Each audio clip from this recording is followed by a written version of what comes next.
না প্ৰচাৰ এইটো এটা মিছা প্ৰচাৰ এটা সবেই চলাই আছে যেটা ইলেকশ্যনৰ দিনাখনলৈ এটাও উচ্ছেদ নহব উচ্ছেদ খালি মিয়াৰে হয় অসমীয়াৰ কেনেকৈ উচ্ছেদ হ'ব গতিকে এইটো যেটা অসত্য কথা প্ৰচাৰ কৰি আছে এইটো এটা টেলিভিছন চেনেলে প্ৰচাৰ কৰি আছে যেটা ইলেকশ্যনৰ দিনাখন এটাও উচ্ছেদ নহব পাহাৰৰ মানুহখিনিয়ে নক'ব জানো আমাক ইমান টেনশ্যন ইমান চিন্তাত অকল মিডিয়া কেইটাই পেলোৱালে বুলি ভাবিব নাই কওকচোন এখন নটিচ আছে নেকি নটিচ হ'ব গুৱাহাটীৰ পাহাৰৰ ওপৰত যদি মিয়া আছে মিয়াৰ ওপৰত নটিচ হ'ব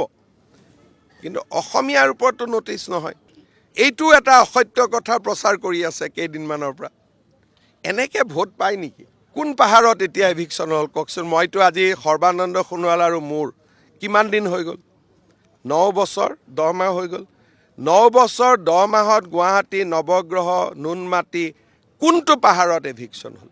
ৰাইজ শংকিত আপোনালোকে কৰিছে আপোনালোকে আজি কথাটো ক্ষমা খুজিব লাগে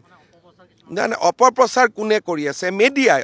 আপোনালোকে কৰে আপোনালোকে প্ৰশ্ন সোধে অপপ্ৰচাৰটো মই এটা পাৰ্টিকুলাৰ চেনেলত দেখিছোঁ আৰু মই উত্তৰো দিয়া নাই মই ভাবিছোঁ নিজেইতো গম পাব ইলেকশ্যনৰ দিনাখনলৈকে যেতিয়া এভিকশ্যন নহ'ল এই যে এইবিলাক প্ৰচাৰ কৰাৰ কাৰণে কাৰোবাৰ হাৰ্ট এটেক হয় কাৰোবাৰ চুগাৰ বাঢ়ে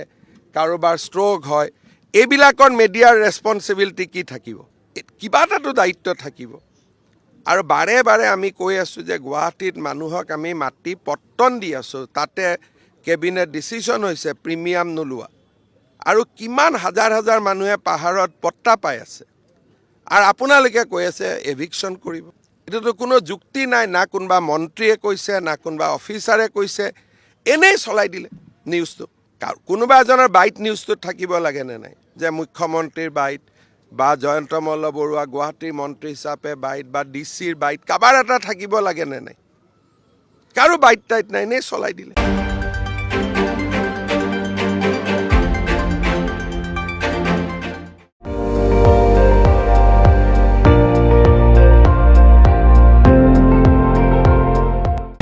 আপুনি চাই আছে ND24 সৰ্বশ্ৰেষ্ঠ নহয় সৰ্বোত্তমৰ দৌৰত